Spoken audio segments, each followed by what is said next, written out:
ఆపూర్యమాణమచల ప్రతిష్టం సముద్రమాపః ప్రవిశంతి యద్వత్ తద్వత్ కామయం ప్రవిశంతి survey స శాంతిమాప్నోతి న కామకామీ. పద అర్థం చూద్దాం రండి.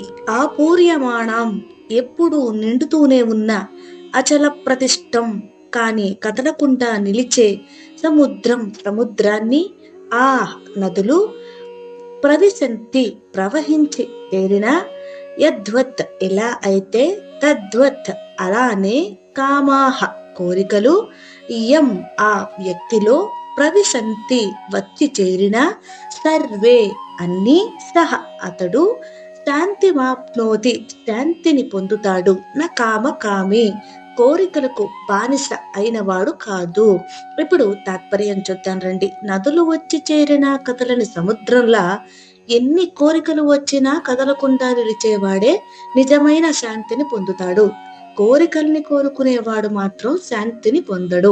ఇప్పుడు సందర్భం చూద్దాం రండి. 2వ అధ్యాయం 64వ శ్లోకం నుండి 69వ శ్లోకం వరకు కృష్ణుడు ఇంద్రియ నియంత్రణ, శాంతి, స్థిరబుద్ధి, జ్ఞాని దృష్టి గురించి వివరణ ఇచ్చారు.